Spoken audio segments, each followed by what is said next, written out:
सभी बहन भाइयों को मैं नमस्कार करता हूँ, सलाम करता हूँ, सत श्री अकाल करता हूँ, जय मसीह की करता हूँ। बहन भाइयों, एक नया विषय लेकर के आप लोगों के सामने और नई वीडियो लेकर के मैं आप लोगों के सामने में हाजिर हूँ।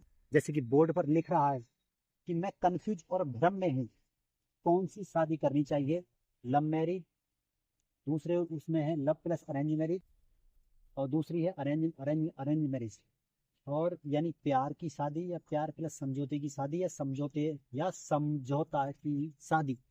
तो बहन भाइयों, हमने देखा है कि दुनिया के अंदर, जहां तक मैंने देखा है, कि लोगों के लिए तीन शादी ये मतलब कमांड ज्यादा होती है कि भी हाँ, हमारे हिंदुस्तान के अंदर तीन शादियां विशेषकर होती हैं यहाँ पे। लेकिन कुछ लोगों की राय होती है कि साहब नहीं जी, लव मैरिज जिसको प्यार की शादी बोलते हैं ना, प्यार की शादी यानी कि रजामंदी की, लड़की लड़के ने परखा पढ़ाई के दौरान या बिना पढ़ाई के दौरान, अब उन लोगों ने मान के चलिए या घर से भाग गए या उन्होंने शादियां कर ली हैं। तो कुछ लोग उस लोग को मानते हैं कि साहब लव की शादी नहीं करनी चाहिए, कि जिसे कहते हैं पसंद की शादी नहीं करनी चाहिए। तो अब मैं यहाँ कंफ्यूज हूँ कि अभी प्यार की शादी उनकी मर्जी से नहीं करना चाहिए। लोग बताते हैं कि नहीं करना चाहिए।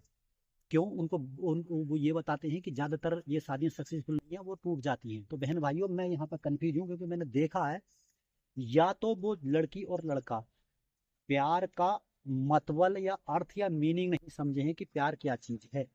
यदि वो अट्रैक्शन में करेंगे तो वो शादी नासवान है, मैंने जहां तक सर्च किया। तो ये लोग, मैं अपने अनुसार लोगों की सोच के लिए हाँ और ना, हाँ भी है और ना भी है, अर्थात मैं तो राइट मानूंगा यदि वो दोनों समझदार हैं, यदि बुद्धिजीवी और यदि मूर्ख हैं। क्योंकि कहावत है ना कि लोभी गुरु लालचू चेला, दोनों नरक में ठेलम ठेला। अर्थात अंधा अंधे को रास्ता नहीं दिखा सकता। जब दोनों, अगर दोनों बुद्धिजीवी हैं, लड़की लड़का यदि लब में है और वो बुद्धिमान है, यदि लड़की शादी करेंगे तो अच्छा जीवन यापन करेंगे। क्योंकि लव की जो परिभाषा हम खोलते हैं ना, 4 पॉइंटों में पूरी हो जाती है। लव का जो अर्थ है मैं आपको बता दूं, लव का अर्थ है एक दूसरे की बुराइयों को ढक लेना, और तो और बुराइयों का लेखा जोखा ना रखना। और दूसरी, जिसको हम प्यार करते हैं उसके लिए क्षमा का एक एक क्षमा का दान होना, क्योंकि क्षमा करना उसके लिए। दूसरी बात, एक दूसरे के लिए बलिदान देना।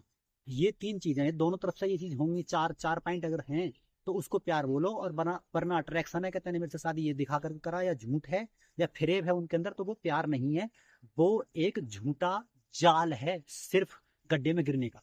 तो बहन भाइयों, मैं इस लव मैरिज के लिए मैं सपोर्ट करता हूँ जो बुद्धिजीवी लोग बुद्धिजीवी हैं।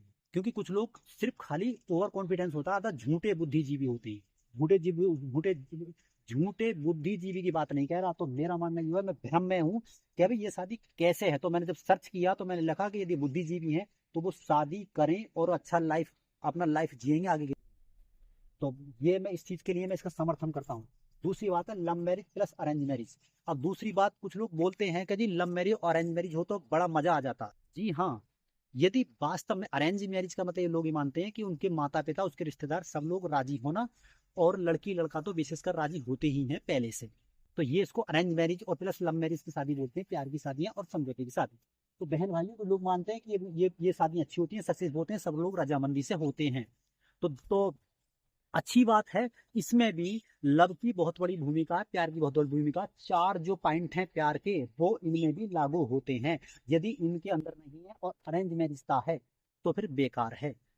तो लेकिन फिर भी मैं ये मानता हूँ, लोग बाग समाज ज्यादा इसको वैल्यू देता है, और मुझे भ्रम पला हुआ रहता है इनमें भी। तो जो, लेकिन फिर भी समाज के दायरे में ये जो ये मानते हैं। हाँ, मैं ये मानूंगा कि यदि रियल में लव की अगर उनको परिभाषा पता है, बलिदान है एक दूसरे के प्रति, यानी कि हर एक दुख परेशानी मुसीबत से आपस में झगड़े को यदि कंप्रोमाइज करने की क्षमता है, तो ये शादियां सक्सेसफुल होती हैं, मैं इतना मानता हूँ। क्योंकि और वरना नहीं तो टूट तो ये भी रही हैं। अब चौथे टॉपिक में यह है कि अरेंज मैरिज, जिस समझौते की शादी कहते हैं, एक बिचौलिया के द्वारा या खुद के द्वारा देख देख कर लोग बाग के, हाँ ऐसे लड़का ऐसे रहता, लड़की ऐसे पढ़ी लिखी है, या ऐसे इतना दहेज मिलेगा, इतना दहेज वहां से आएगा, लड़की के माँ बाप गाड़ी देंगे या बुलेट देंगे या कार देंगे, या कोई गाड़ी नाम या कोई प्लॉट नाम करवाएंगे, या इतना रुपया देंगे दहेज में। एक ऐसा ऐसा समझौता होता है। कहीं कहीं तो लड़के भी देते हैं कि साहब, लड़के लड़के पक्ष के भी कि साहब हमारे लड़के को शादी करो, हम ये चीज देंगे। क्योंकि उनकी मजबूरी मानो, या फिर ऐसा मान चलो कि कोई ऐसे, या उनके समाज में शादियां नहीं होती है तो इस तरह की शादी होती है, तो अरेंज मैरिज। कुछ लोग मानते हैं कि भाई ये शादियां ज्यादा सक्सेसफुल होती हैं। तो बहन भाइयों मैं अब भी कंफ्यूज कर रखा हूँ, ये दुनिया ने, मैं उलझाए रखा हूँ दुनिया ने कि भाई हाँ क्या अच्छा है क्या बुरा है, कि कौन सी शादी अच्छी है कौन सी नहीं है, कौन सी बुरी है। तो बहन भाइयों जहां तक मैंने इस उम्र तक तजुर्बा कर रहा है, आप कोई सी भी शादी कर लें, कोई भी नुकसान नहीं है जहां तक मैं बोल रहा हूं। बशर्ते बात यू है जो जोड़ियां बन रही हैं लड़के की और जो लड़की की जो बना रहे हैं, उनका बुद्धिमानीता होना बहुत जरूरी है। और मैंने शादी के बारे में मैंने पहली वीडियो ये जो बना चुका हूं कि किस लड़के से शादी करनी चाहिए और किस लड़के से नहीं करनी चाहिए, या किस लड़की से करनी चाहिए किस लड़की से शादी नहीं करनी चाहिए।